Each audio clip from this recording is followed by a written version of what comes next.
For exclusive podcasts and more, sign up at patreon.com/partnersincrimemedia. This week's Law & Order Marathon winner is Erin Duffy of Chichester, New Hampshire. Erin will get a marathon decal showing she watched 26.2 hours of her favorite crime show. To be next week's winner, sign up at lawandorderpodcast.com. I'm Kevin Flynn with Rebecca Lavoie and Bob Ruff, and these are their stories. You think you know who did it, but you don't know who did it.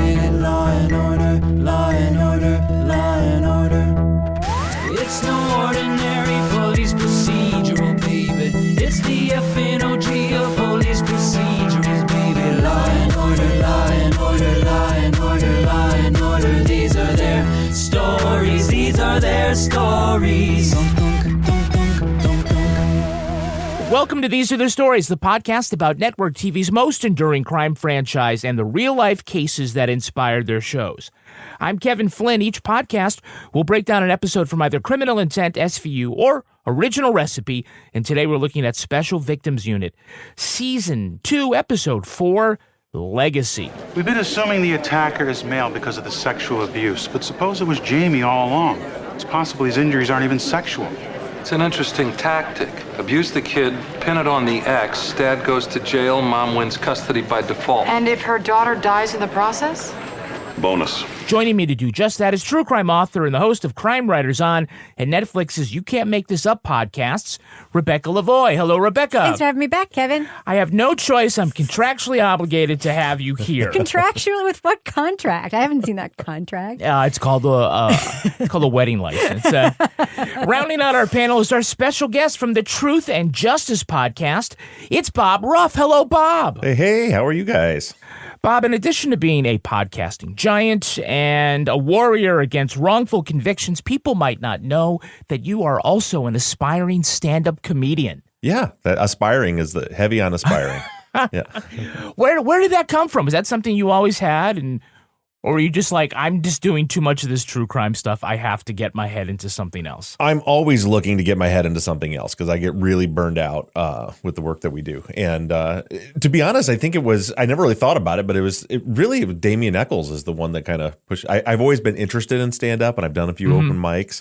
And we were in Memphis for his hearing last June. The hearing went terribly.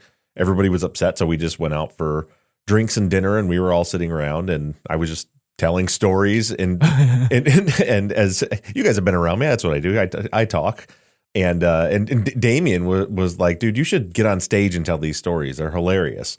And so that's my stand-up is essentially me telling a bunch of true stories that have happened to me in my ridiculous life. This is like the Moth. Yeah, exactly. I think like if you're ever heckled, you can always say, hey, I know 8 ways to frame you for a murder you didn't commit. Right.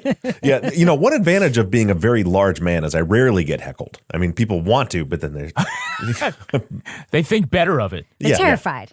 Bob, of all the franchises, which 2 cops are your favorite detective team? Favorite Law and Order detective team. Mariska Hargitay, I've been in love with since I was a young lad watching SVU. Nice.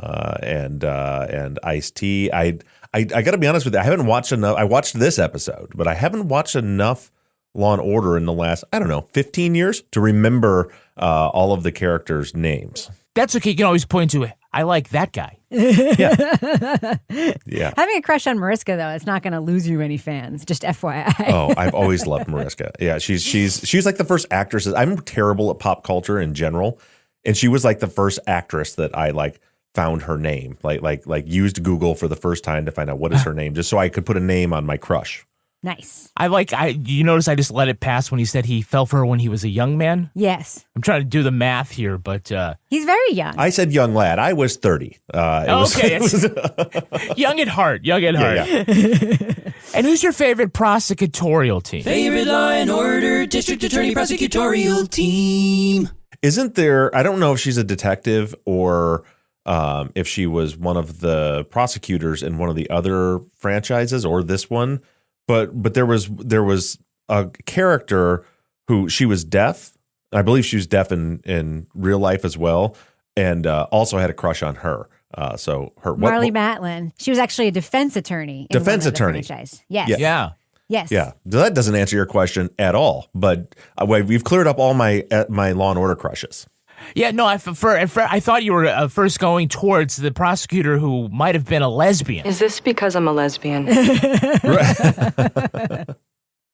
No, no one ever picked Serena Sutherland. Has anyone ever picked Serena Sutherland? Yes, we had one Serena Sutherland. Oh, that's right. It was so shocking. Yeah, we never had her back again, I guess. Right. So it just are all these is Law and Order still?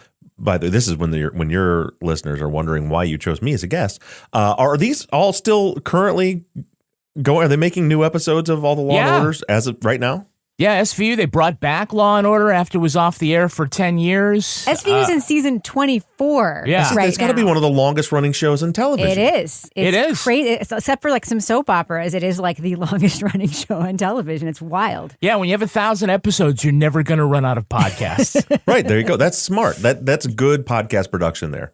Correct. And we're so rich because of this podcast, Bob. You've no idea. I bet, every spin-off podcast I've done has made me millions as well. Exactly, Yeah, right. exactly. This is definitely our bread and butter for sure. Talking about contractual obligations. All right, now let's take a look at the first half of this episode, SVU Season 2, Episode 4, Legacy. Just to know, we're going to be talking about fictional detectives investigating a fictional crime against fictional people. And if you still find that especially heinous, you might want to consider a different episode. You mean a fictional child? Is that what you're trying to say? You might want to consider now watching SVU. Jamie McKenna discovers her daughter Emily unresponsive in her bed. Abuse is long-term, but the head injury occurred in a 10 to 24-hour window prior to admittance. Looks like she was molested, too. Rape kit turned up a hair and a nylon bristle embedded in abrasions to her backside. From what? Lab's working on it. If the girl was good when her mom put her to bed, it had to be someone in the house. Not necessarily. The bleeding was internal. Could have been hours before the symptoms showed. Emily's father, Denny, says he and Jamie are fighting over custody, and he accuses her new husband, Randall, of molesting the girl. Jamie's aristocratic mother says her daughter had been in rehab when she and Denny met and had Emily. After Denny punched Randall, he was presented with an ultimatum: drop the custody claim or face assault charges. And he has until Friday to sign the papers. Finn learns Denny has booked 2 one-way tickets to Cuba, but the lab says he doesn't match the rape kit. Munch finds out that neither the school nor child services had sufficient evidence to investigate Emily's injuries. After Randall refuses, Cabot gets a judge to compel him to give a DNA sample, but before he can do so, Stabler learns he's been beaten into a coma. So we see Jamie go to Emily's room in the beginning, try to wake her up. And when she has trouble doing that, she bangs on this interior window, which looks down on the kitchen and the living room. Yeah, a glass wall and a bedroom. There is no chance anyone is going to have sex in that room ever, right? Well, yeah. Well, they've got blinds. They had blinds pulled down over it. Yeah, Yes. just in case. No more show. Yes. And, and a very clever bit of plot obfuscation. She seemed so surprised that she wasn't able to wake up her daughter. It was amazing. I was going to ask, because I couldn't tell because it's been so long, if some of the writing just doesn't hold up because it was done so long ago, or a lot of the writing doesn't hold up, yeah. No, that's just the show, Bob. That's just the show. Yeah. That's why it's high art. Yeah, I was watching it with Becky, my wife, and like that first scene came out, and she's like, "Oh, look at the stepson," and I was like, "That's MacGuffin number 1." So you immediately it's not. And I think I don't want to give away the ending for anybody that's watching this, but I will say that I nailed it. It's been 22 years, Bob. It's been 22 years. So 22 years, you can spoil it? Because I said to my wife in the first 3 minutes of the show, I was like, well, they made the stepson too obvious, so he didn't do it. I'm going to guess mom did it. Yes. And then we watched and she told me I was nuts. And then that's why you keep getting people out of jail. Yeah, it's that brilliant investigative mind. So for some reason, Munch thinks Denny's name is Desi. Which brings us back to Desi. Yes. You got some explaining to do. I don't know where. Yeah. But apparently they both met in rehab. Jamie was there kicking an addiction to painkillers, and Denny was there teaching dance class. Yeah. Mm-hmm. Dance class in rehab? I thought it was diet pills. Didn't Mom say diet pills? Yeah, well, whatever it was. But it was a fancy I think you're missing the bigger point about rehab. They have dance class in rehab? Yeah. I think some rehabs have dance classes, right? Probably not the one they were at. Well, no, because she was rich, right? She was like a rich aristocrat lady. Yeah. Yeah. So is this rehab or a cruise ship? She went to fancy rehab. Yeah, fancy rehab. Yeah. She went to Hollywood rehab. But they bring in Desi to do dance classes. Next thing, they're going to be in the swimming pool with those big foam noodles and they're doing aerobicide. I like how the mother, though, feels like she has to clarify, like, my daughter had a fancy addiction. Drug abuse, did that start at an early age? Make us sound like a common junkie. They were prescription drugs, diet pills. So she had a weight problem. A discipline problem. It wasn't one of those poor people's addictions. It was to something that was acceptable that I can tell my friends about at cocktail parties. And she's so has this righteous indignation about, like, how dare you? You make her sound like a common junkie. She was actually addicted to diet pills. Like, oh, well, that's better. She was an elevated junkie. She was trying to be thin to please her mother, who was always complaining she was too fat because she was. But really, I got to ask, how good can you get at the jitterbug in 28 days? Do you think that's what he's doing? A lot of jitterbugging? Jitterbugging, a little paso doble. He's from Cuba. Come on. He's from Cuba. Yeah, doing the tango. Yeah. The tango, the horizontal mambo, apparently. Was something like that. Yeah. He's coming, he's like, hey, I got a new dance to teach you. It's called the DTs. Everybody starts shaking. Kevin, you didn't put that in the disclaimer. No, what the hell? Does he have to warn people ahead of time when he's going to make it? Remember, it's at Kevin a P. detox Flynn. joke, right? Yeah, at Kevin, not me. I had nothing to do with that joke. So Jamie has this rich mother, right? And she's the kind of rich mother that you have a man in a suit pouring coffee for everybody as you're talking about all these horrible things in your family. And if you look around the room, she has all these framed photographs with inscriptions. And right next to Stabler is a big framed photo of Bill Clinton, signed. 100% she's not a Democrat. I'm not 100% sure Bill Clinton's a Democrat, to be clear. I did notice how, I mean, it was a brilliant scene setting for them because, you know, they let you know that she had big connections without telling you. You're just, you know, you just saw I know the president. Yeah, as the camera does the Ken Burns zoom in on the presidential picture back there. There was an inscription, and I think it said something like, hey, send that troublemaking daughter of yours my way. I heard she fucked the dance teacher. So we have a couple of Hey, It's That guys. Hey, it's that guy. Can you tell me who is playing Denny, Emily's father? Anybody know that actor? I don't know his name, but I know what I've seen him in before. I wanted to talk to him. He is a father. I thought I could shame him into leaving my daughter alone. All right, that's Yancey Arias.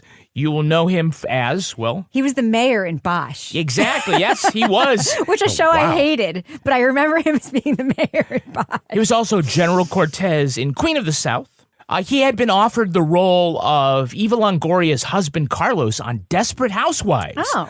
But he turned that down because he was in a pilot for a CBS show that did not get picked up. So he chose unwisely. How about the actor playing Emily's stepdad, Randall? Did he look familiar? He looked familiar to me. Why is that? Because he played Ryan Harrison on Another World. Yeah. Which is like one of my favorite soap operas of all time. That was on NBC for a really long time, and I was devastated when it was canceled in 1999. Bob and I didn't watch that because we have a thing. Come on. Come on. I missed it. I missed that one. Oh, yeah, the actor's name is Paul Michael Valley. I guess from now on, you'll be talking to my lawyer.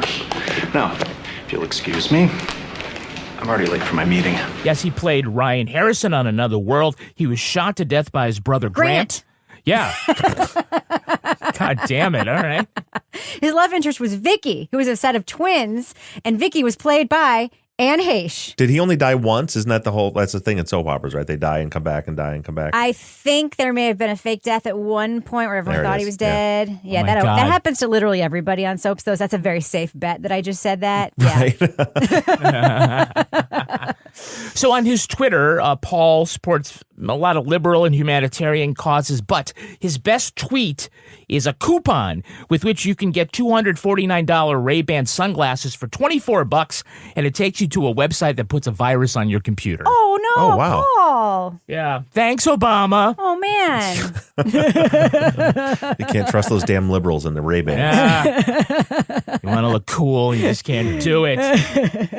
How about can you name the actor playing Justin, Emily's douchey stepbrother? All I know is everything was fine until she showed up. Now it all sucks. Why can't they both just go away and leave us alone? He actually looked familiar to me. That guy's name is Adam Zolotin. He was Eddie Haskell in the reboot of the Leave It to Beaver movie. Okay. But he also played Lewis, Robin Williams' best friend in the movie Jack. You remember this movie? No. It was the one in which the kid's 10 years old, but he ages so fast that he looks like he's 40, and then he goes to school for the first time, and he makes friends. It's a Robin Williams thing, so you can imagine. That sounds so weird. Yeah. Apparently the kid had what they called Cragen syndrome.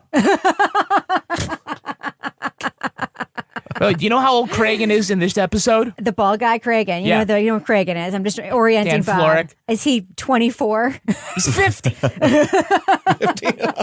He always looks the same. Yeah. How about this? How old do you think J.K. Simmons is in this episode? 22. 45. He looks like he's 65. They always look the same. Like when fast forward to when he won the Oscar, he looks no different. He doesn't look any different than he does in this episode. And we do have a Hey, It's That Girl. Hey, it's that girl. Who's playing the rich grandmother, Lois Huntington? I think that's a Hey, It's That Woman. Hey, It's That Woman, yes. I don't know. She was Daddy's little girl, and she took full advantage. She finally became so incorrigible, I sent her to boarding school. Well, her name is Jean DeBerge. Her most enduring roles are on the ABC After School Special and on the CBS School Break Special, which, by the way, is just the laziest ripoff of a name from any other show. Yeah. Oh, they're the After School Special. We'll be the School Break Special, which is exactly the same thing. So you have to go back to school after you watch it? That's right. Not till the next day, though. Not till the next day. It's the recess special. That's why it's only 25 minutes long. Some of her roles in that she played the horrified mom of a daughter who falls for the English teacher in It's No Crush, I'm in Love. That title's a bit on the nose. The Mary Kay Letourneau story. Yeah. The horrified mom of an 18-year-old boy who gets his 16-year-old girlfriend pregnant in Teen Father. Ooh. And the horrified mom in What If I'm Gay? Her son, She's really been typecast, sounds like. She has, yeah. And this one, her son, the macho captain of the soccer team, is outed when his buddies find his male pornography in his room. Oh, how horrible. This is why I don't lend my phone to anyone.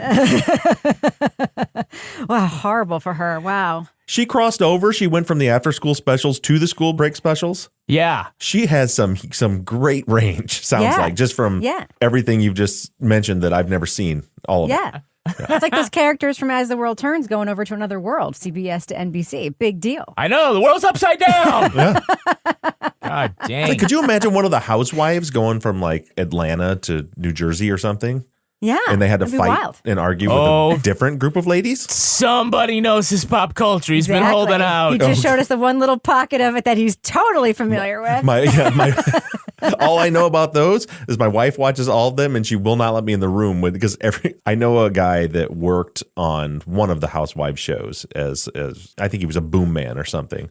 And he was telling me how every single scene is completely set, like it's hours of lighting and setting up, and then they tell them what to come in and argue about, and then action, and they come in and do it. So every time they're arguing, I just walk in and go, "Oh my goodness, are they arguing again? How long did he think took him to set that up?" And then she you're ruining it for Becky. That's not fair. Yeah, I try to ruin everything for her. That's why you were kicked out of the room. Yes, not allowed in the room when she's watching her Housewives.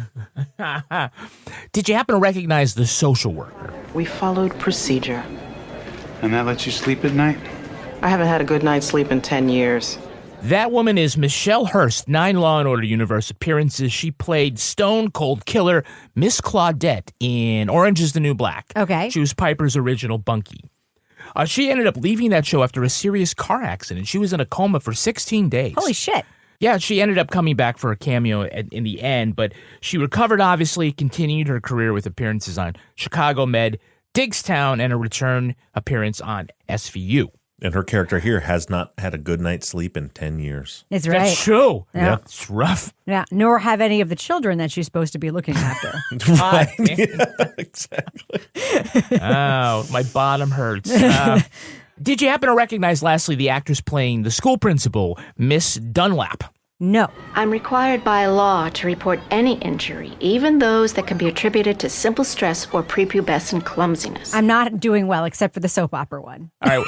I haven't recognized a single person that you've mentioned. Well, that actress is Anne McDonough, 3 Law & Order Universe appearances. She is the proud mother of Betty Gilpin. Really? From Nurse Betty, Masters of Sex, and 3-time Emmy nominee for playing Liberty Bell In in Glow. Glow. Yes. Yeah, I love Betty Gilpin. And Anne is the husband of repeat offender Jack Gilpin. Yeah, I love her. By the way, Betty Gilpin will star in the upcoming Mrs. Davis on Peacock, playing a rogue nun out to defeat an artificial intelligence bot trying to destroy the world. Okay. I heard that the finale was written by ChatGPT, so I guess you know who wins that. So there's a lot of great Munch in this episode, and I want to talk about a little more of it at the end, but we see him interviewing this cute little girl to get information about Emily. Can we talk about your friend Emily? It's not nice to talk behind people's backs. That's true. But I think it would be okay just this one time. You know, Emily's hurt, and we're trying to help her. You want to help her too, don't you? Yeah. Good. And when he's done, he's stuck in this little kid's chair. Why doesn't that happen all the time? They're always interviewing kids. They're always down low with crayons. They're not in like real-sized chairs. Yeah. They all should be, have back injuries and things. Yes. Maybe. Well, this was early in the universe, so maybe they tried it in this one, and it didn't test well, so they never did it again. I like how they acknowledge he's old. Like, that's a really nice acknowledgement because he's really old in the entire show, right? He's super old. And I have a serious question. Yeah. No one can go to Cuba. How the fuck is this guy going to Cuba? Well, he's going to Quebec and then flying from Canada. That's a detail I missed. I missed that. I'm sorry. I was so completely taken aback by the idea that he's why is he telling her? She's a child. If you have a plan to kidnap your child, you don't tell the child you're kidnapping them. And the route. Oh wait, no, they found the route through the flight logs. So here I have a plan. I'm going to commit a crime by kidnapping you. Don't tell anyone, especially not your best friend Jennifer. Yeah. By the way, Jennifer, she knew right away not to be a narc. I don't think I should tell. For 30 seconds, and then she flipped immediately. She flipped. Easy to break. Very easy to break. Yeah. All he had to do was go, "It's okay. I'm her friend." Oh, okay then. Well, here's everything she's ever told me. Jennifer would be super easy to kidnap herself, I think. That's right. Oh, yeah. She would have went with Munch. Well, we do have a crossover. Yeah, it's only season 2, so it's too early to bring in Wong. Bring in Wong! So instead, they bring in Skoda.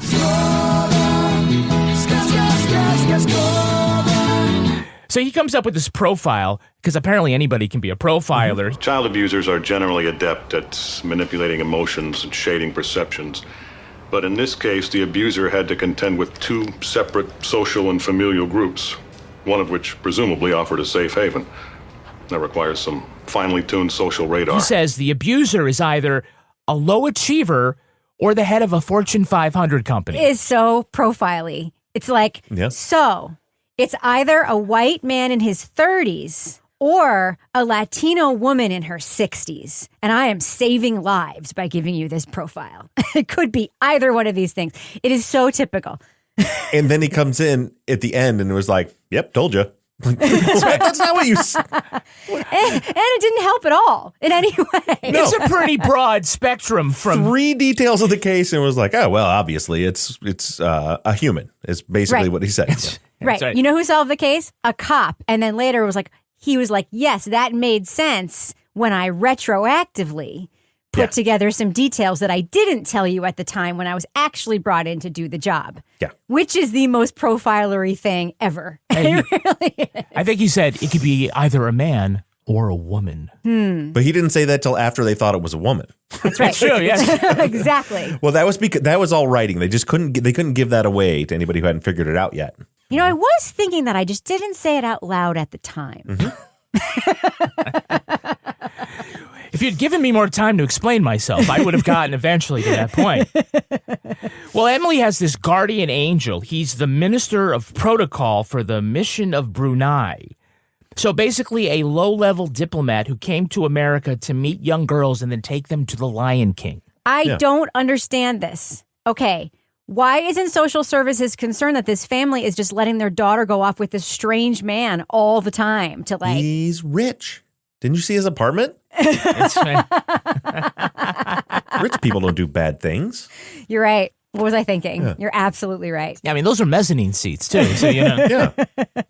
And, you know, Brunei doesn't have like a bad reputation or anything where stuff like this is concerned. And you caught that it was a Sunday and he took her to like a 4:00 show. Like it's like he intentionally didn't go to the matinee because he didn't want to look like he wanted the discount. So he waited. It's like, no, we're not. And he had to get 3 seats, and that's an odd number. You know, the box office was like, well, you know, what are we going to do with this row?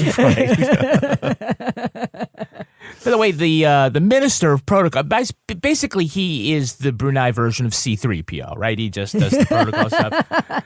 He recognizes Finn's first name as Tutuola. Odafin Tutuola. Tutuola, the gentle one. You know you Reuben. In my business, one tends to know a little about a lot. But he did miss that his last name, Odafin, is Yoruba for establisher of laws. And apparently he completely missed his middle name, which translates to that's messed up. By the way, this episode holds the record for the most number of people in comas. Kids, stepdads, even the actors. Yeah. But the lingering question I have is, how do you get a semen sample from a guy in a coma?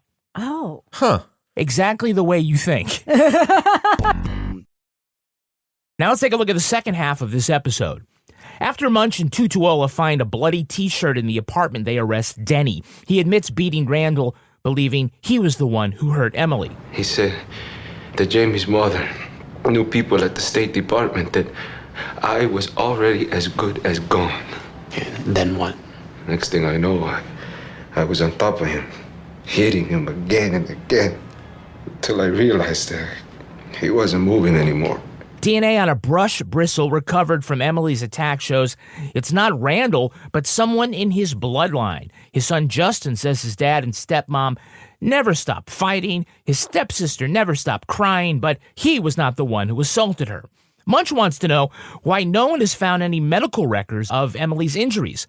The squad learns Emily had been examined at different hospitals under different aliases, accompanied by a woman. Is it possible the abuse was just a ploy to set up Denny and win the custody case? Skoda says it's more likely Jamie is just seeking sympathy.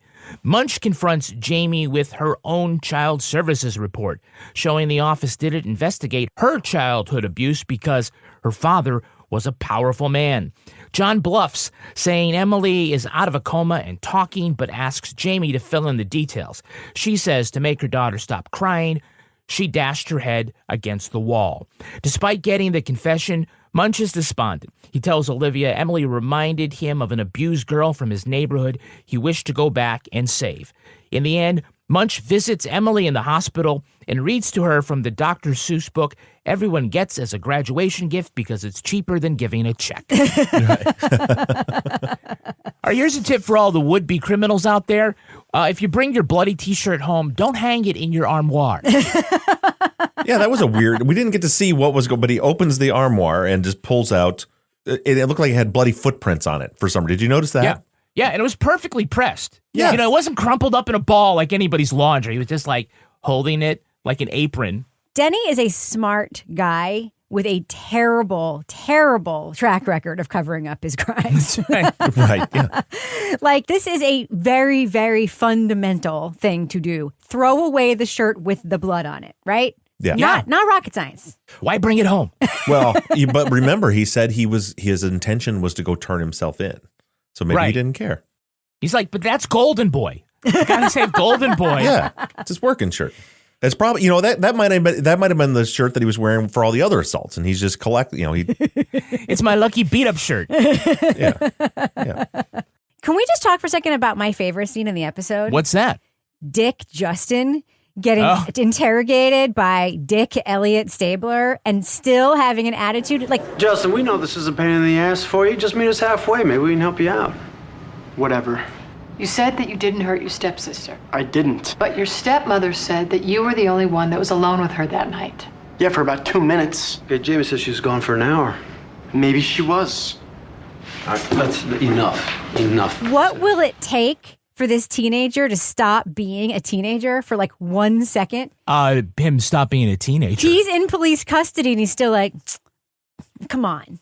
Like he's still like, what is the matter with you? It never ceases to amaze me how writers, especially back then, lean into those stereotypes so bad that they no. Listen, I'm working a wrongful conviction case out of California right now on Truth and Justice, and it involves teenagers. And I have listened to interrogations of 35 teenagers on multiple occasions, and none of them. Like they're as soon as they're in front of a cop, they're like, "I'm sorry." What? Like nobody fucking acts like this kid. Nobody does. Rebecca, I want you to know that this kid Justin is in jail for a crime he didn't commit, and even Bob Ruff won't get him out. No, fuck that kid. He can just stay there. Jamie and Randall have a third child, a young son who is nonverbal, and so while the cops are talking to Jamie, Finn is playing with the kid on his lap, with his firearm just swinging around underneath his arm. Yep.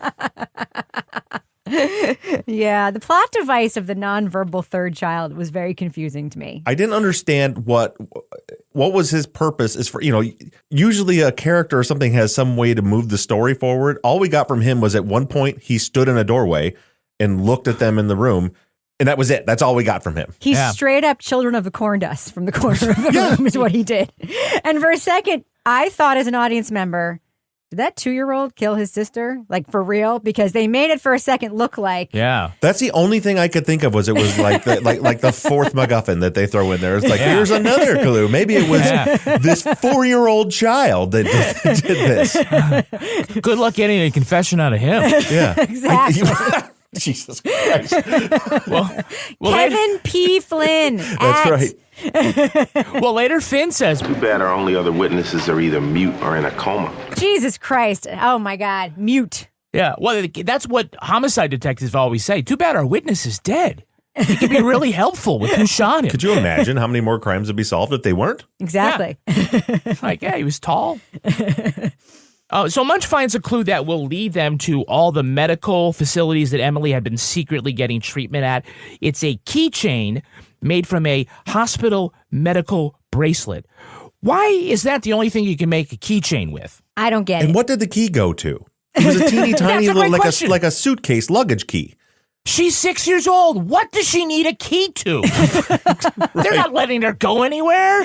She doesn't have a safe deposit box. All I would think, as someone who has to access records all the time, I would love to know how they went to so they said she paid with cash and used an alias at every hospital and always went to different hospitals. And they found the records at like all those different hospitals in 3 minutes. Mm-hmm.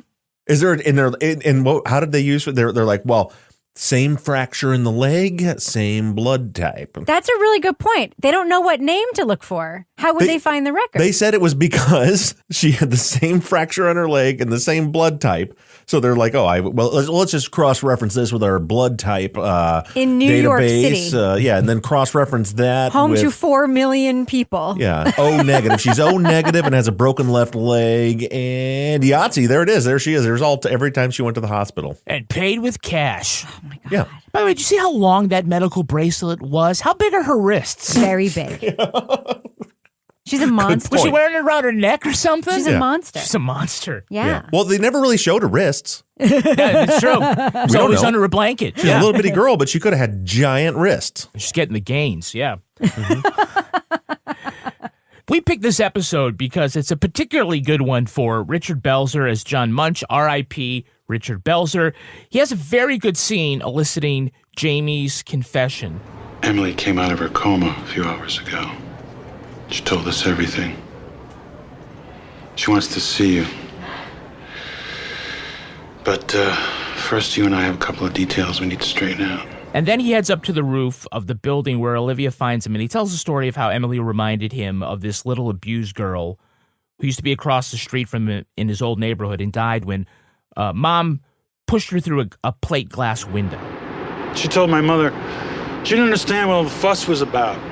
She was the one that had to get a new window. Months later, I'd come home and I'd look up at the porch. I swear I saw that little girl standing there looking at me with that look.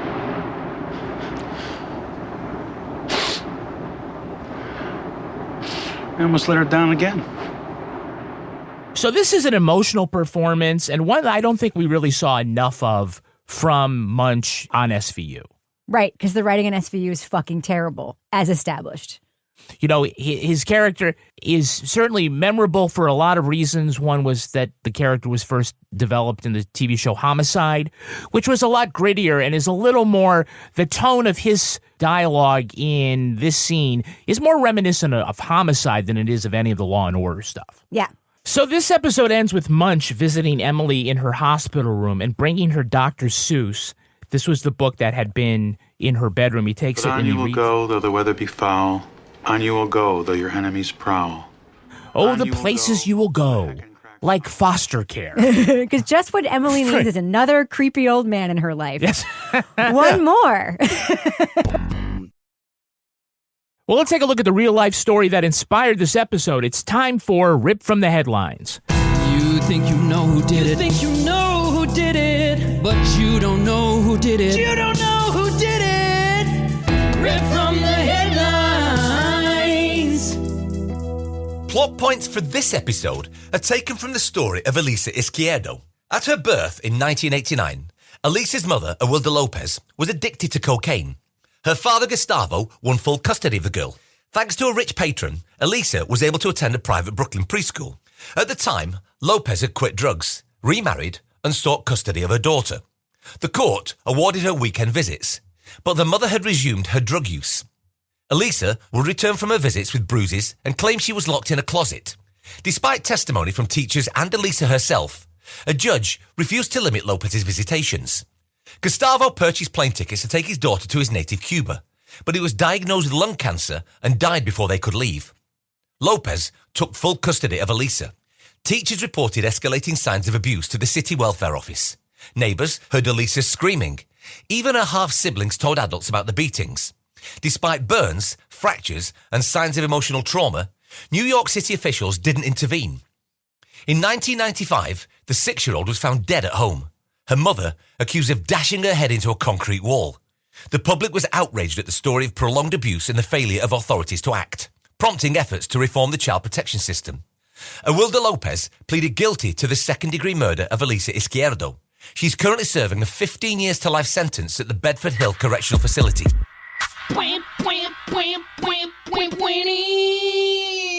So uplifting. Yeah, so the turning point for Elisa seems to be that her mother got clean and asked for visitation. Now, if we support parental rights and support the reintegration of former addicts, was the judge actually wrong at the time to give the visitation or not? What do you think? Oh, people who have had substance use issues should absolutely be able to see their kids in most circumstances. What wasn't right was after she was being abused to ignore it. That's what the turning point was. Yeah, I agree. Like if there starts to be signs of abuse reported, then maybe time to reevaluate. Yeah. Yeah. But substance use issues is not a character flaw. It's a disease. No. It's, you know what I mean? And so like people can have substance issues and be wonderful parents, have every good intention in the world. That was obviously not the case here. Well, I mean, if you think about it, there's no indication that even if she were sober that she wouldn't abuse the child. And she wasn't abusing the other kids, right? No, she wasn't abusing her other kids, So the stepkids. Yeah, it ended up being, and you've seen this dynamic in, I don't want to say blended families where someone comes in and if it's not that father's, blood child, that sometimes that's where the abuse so strange goes. The stepfather, Carlos Lopez, he had an alibi for the time of Elisa's death. He was in jail for stabbing Awilda 16 times. Oh my God. Oh. This is horrible. This story is horrible. After moving in with the mom and having her hair all cut off, she had a broken shoulder, and she walked with a limp. She told teachers that she'd been locked in a closet and made to drink from the toilet. Oh, my God. Now, the welfare department said it couldn't investigate because there was no direct sign of abuse or neglect. Now, I think this is a story essentially that we've seen over and over again, which is that there is a child at risk. Everybody agrees that the system and, the government should be able to go in and help, but they don't for reasons either because they don't have the resources or because they don't take it seriously enough. What is a direct sign of abuse or neglect other than a child with a broken limb, shaved hair, and testimony that they're drinking out of a toilet? You said that she said that's what was happening, right?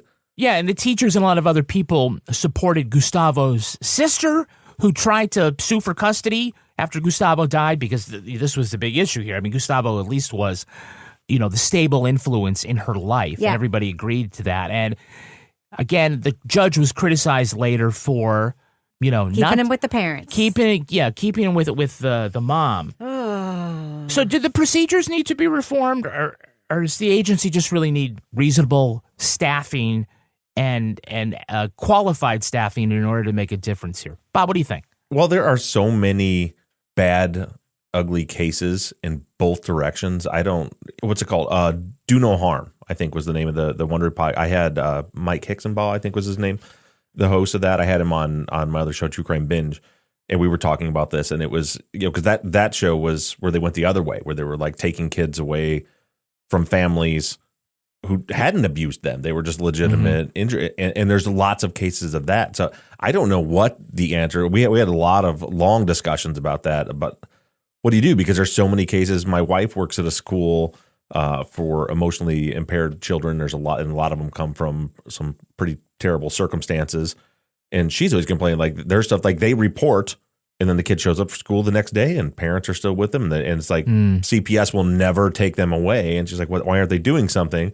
And then on the other hand, you have families that get the kids taken away when there is no legitimate abuse. I don't know what the answer is. It's a tough job. It is a tough job, and there's a lot of over-policing of communities of color, like in this area in particular, where there is resourcing for a social safety net. But the bottom line is, like, the resourcing for social safety nets sucks in this country. And those jobs, those like CPS jobs, pay so poorly that there's like almost no incentive to do them, and then there's even less incentive to do them well. Yeah. And then when you add to that people who even are earnest and want to do them well, there are so few people handling so many things. It's like the whole system is completely broken. I mean, you can hardly find enough waiters these days. What was that documentary we watched about Los Angeles? There was a boy. It was a story about this, and it was like a 4-part thing, and it was a story like this where it was just a whole systemic look. It had to do with underfunding. It had to do with cheating on the stats. It had to. It was like all these factors went into play, and like you can have a well-meaning. I don't think that happened in this case, but you could have a well-meaning, reform-minded person saying, I don't want to over-police this community, and then make a mistake. Or you could have a completely broken, fucked up system. And it sounds like here we had some people who just made some horrible choices. Yeah. And race plays into it too. Did either of you guys, listen to Do No Harm when it came out? It was a couple years ago. No, but I'm going to. It's really good. But in that one, you find out that there is, the story is about this black family who went through this horrible ordeal. And then you get, at the end of that, you get a parallel to a white family with almost identical circumstances. And the child was removed from the black family and wasn't removed from the white family. I mean, it certainly does play a role. And Mike shares a lot of statistics on that too on the show. Do you want to know who the rich patron was who took a shine to Elisa to get her into this private school? Do I? Jeffrey Epstein. No, good guess though. Right. That was it was Prince Michael of Greece and Denmark. What? Yeah. Gustavo was always in bad health, and Elisa was this great student at her Montessori preschool. And the staff introduced the two of them to the prince, who was a patron of that school. And when he arrived, Elisa just jumped into his arms and stayed by his side the whole day. And so he was smitten with her. He offered to pay her tuition to Brooklyn Friends, which is a very exclusive school. He was going to pay her tuition until 12th grade. He sent Christmas gifts, and he wrote a letter to the judge on behalf of Gustavo's cousin in the custody case, and then he also flew from Europe to attend her funeral. Even a prince couldn't get this shit done? Well, I mean, the papers love the idea of calling it a Cinderella story. You had a prince, you had a dead father, God. stepmother, It's horrible. This is horrible. But I will say, unlike a lot of the episodes we've done, this one really tracks. It tracks an awful These lot. are their stories. You have like the foreign dignitary. You have, I mean, they stuck with the plot points. Yeah, fleeing to Cuba, everything Oh, like that. my God. By the way, I have never had a patron like the Prince, but I do have a listener who offered me $20 for photos of my feet. Did you send That him? is going to do it for us. Yeah, I'm going to send him right now. We want to thank our guest, Bob Ruff. How can our listeners follow you online?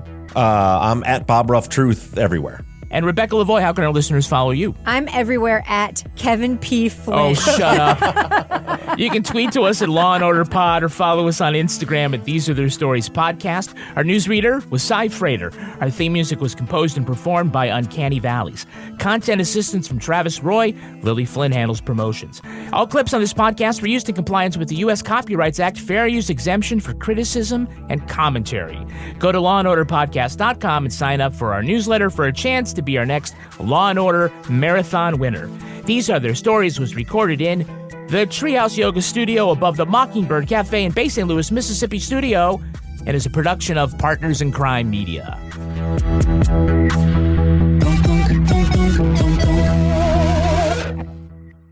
Partners in Crime Media.